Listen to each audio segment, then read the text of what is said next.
બેન આપણે fitness centre હોય ને, ફિટનેસ સેન્ટર, એમાં એક રોલિંગ હોય છે, એની ઉપર માણસે ઓલું પકડીને હાલવાનું. એ તમે આખો દી હાલો તો ન્યા જ રહ્યો, એમાં કઈ જાવ નહીં, ન્યા રહ્યો.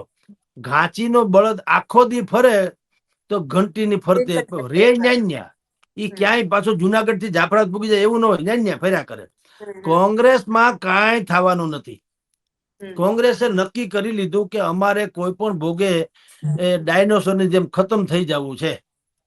એટલે એના જેટલા આયામો અત્યારે થયા છે એ બધા આવા થયા છે. એમાં કાંઈ દમ વગરનું, એનામાં સેન્સ ઓફ જેને કહી શકાય એવું કઈ છે જ નહીં. શક્તિસિંહ નું રાજીનામું એમાં પણ કાંઈ દમ નથી. એ વાતું કરી એને કે હું નૈતિકતાના આધારે રાજા, ભલા માણા નૈતિકતાના આધારે 2 સીટ હારી જવાથી જો તમારી નૈતિકતા ખળભળી ગઈ હોય તો લોકસભાની 25 બેઠક તમે હાર્યા હતા તો તમારે રાજીનામું રાજકારણમાંથી જ દઈ દેવું જોઈએ.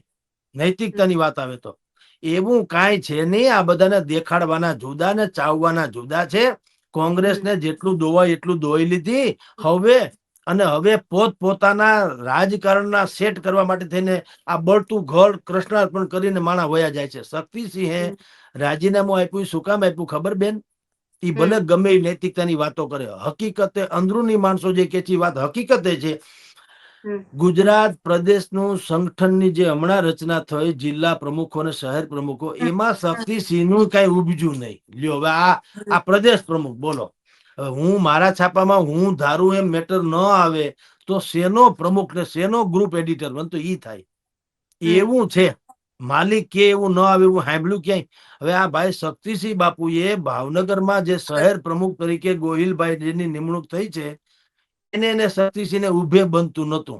એટલે એને તો નામ ન આપ્યું હોય તોય ઉપરથી છેડા અડાડીને એ ભાઈ પ્રમુખ બની ગયા હોય તો શક્તિસિંહ નું માપ કઢાઈ ગયું કે એની કેટલી ઉપજણ છે.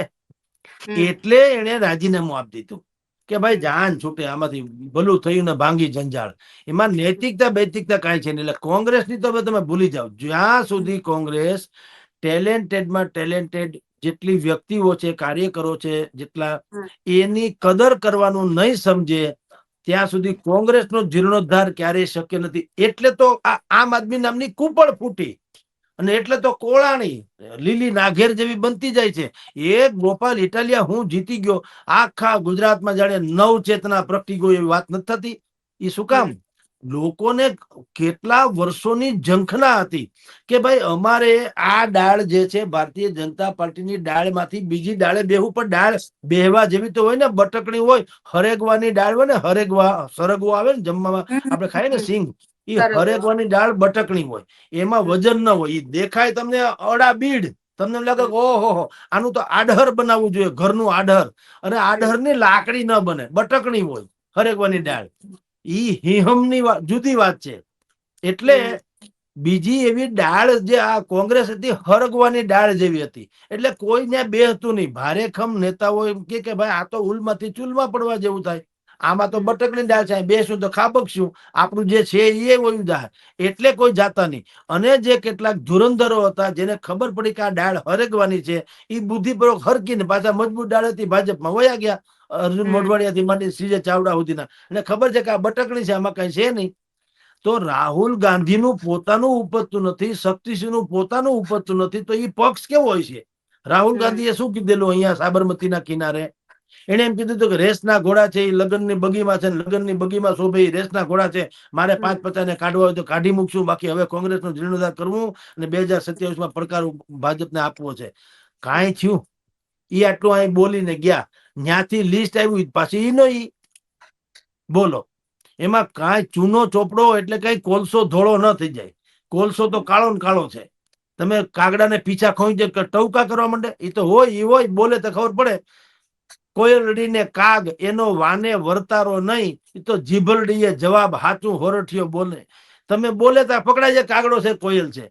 એમ તમે જેટલા લોકોને પોતાની જાતને નવ ચેતનાના રૂપે બધાને નિમણૂક આપી, જિલ્લા શહેરને પ્રમુખ, રાજકોટ શહેરને, ફલાણા શહેરને, એ બધાની ઉપર તમે છાપ જુઓ, એ તો ભાજપની બી ટીમ જેવી છે. તો કોંગ્રેસ, રાહુલ ગાંધીનું પોતાની કોઈ ઉપજણ નથી. ઈ એમ કે છે કે કેટલીક બી ટીમના માણસોને કાઢી મૂકી. હું તમને એક પ્રશ્ન પૂછું પાયલબેન, તમે રાહુલ ગાંધી મને કોંગ્રેસ ને પૂછ્યું, પેલા તો કોંગ્રેસની એ ટીમ ક્યાંય છે ખરી? બી તો પછીની વાત છે. હવે એ ટીમ નું ઠેકાણું નથી, બી ટીમ ની ક્યાં કરો? આ શક્તિસિંહ તો એ ટીમમાં ગણાય કે નહીં? ખરેખર તો જો રાહુલ ગાંધી જયારે બોલતા હતા ત્યારે શક્તિસિંહ એની બાજુમાં હતા, તો બી ટીમ ના હોતો તો બાજુમાં ન બેહાડે. હવે આપણે બે ઘડી માની લઈએ કે એ ટીમ ના ગણાય. હાલો, એ ટીમની વ્યક્તિ ગોપાલ ઇટાલિયા જેવી શખ્સિયત સામે નીતિનભાઈ રાણપરિયાને ઉતારે, એ બી ટીમ જેવું થયું કે એ ટીમ જેવું થયું? આવું હોય કે? મારે ને તેંડુલકર ને લડવાનું હોય તો લડવાનું ક્યાં, હારવાનું જ હોય ને. તેંડુલકર ની સામે મારે ઉતરાય કોઈ દી?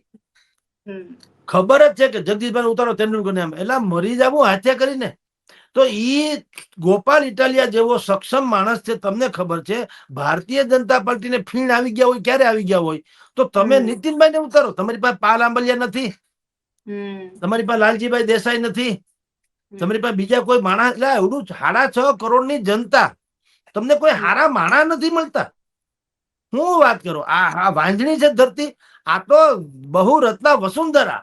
તમે જુઓ, ખાનખાના લોકો છે, પણ તમારે નથી લેવા, તમારા ગ્રુપમાં આવે એમ નથી, તો જુદી વાત છે. તમારે દેશનું ને પ્રદેશનું હિત જોવું હોય તો થાય. તમારે તો તમારું હિત જોવું છે ને પક્ષનું હિત જોવું છે. તમે જો જેટલા લોકો ચૂંટાય, સંસદ સભ્યો, ધારાસભ્યો, એ શું બોલે? એક પોપટિયું વાક્ય બોલે, ખબર ને? અમે પક્ષને વફાદાર રહેશું. એટલે ધૂળ પડી તમારામાં. એટલે પ્રજાને વફાદારીઓ, પક્ષની ક્યાં પત્રખાંડો? પક્ષે તો બધી બધી ટિકિટ આપી, જીતાડ્યા કોણે? જનતાએ. તો વફાદાર જનતાને રહેવાનું. પક્ષ ગોળ્યો, પક્ષ ક્યાં નાચ છે કે ભાઈ નાચમાં રહેવું પડે? ગોળ્યો પક્ષ. હવે હું આજે આ છાપામાં છું, કાલ બીજા છાપામાં, પ્રમદી ત્રીજામાં હતો, કે હોય તો હોય. મૂળ પત્રકાર તો છું ને. મારે વાત શું હોય? જનતાની વાત મારે રજૂ કરવાની થાય છે. એ પછી જે પ્લેટફોર્મ ઉપર મળે તે પ્લેટફોર્મ પર. મારે કઈ મારે નથી જોતું, અથવા તો મારા હાટું નથી બદલાવું. હા, હું પગાર લઉં, 5 વધુ મળે, એ બધું ઈચ્છા રાખું, પણ બેઝિક વાત તો પત્રકાર તરીકે એ હોય ને કે સાચી વાત સમાજને કરવી છે. મને આ પ્લેટફોર્મ છે ને અહીંયા તક મળી છે તો હું કરું છું. કાલ સવારે મારી ઉપર પ્રતિબંધ આવે કે નહીં ભાઈ, હવે ફલાણી વસ્તુ નથી લખવાની, હવે ઢીકણી વસ્તુ જ લખવાની છે, હું કહું ભાઈ માફ કરો, મારે નથી રહેવું, હું બીજામાં હોય જાઉં. ડુંગળી વેચશે એટલે ભાઈ હું ફેર પડે? આપણે ક્યાં પાગલ છીએ? જન્મા ત્યારે પત્રકાર હતા.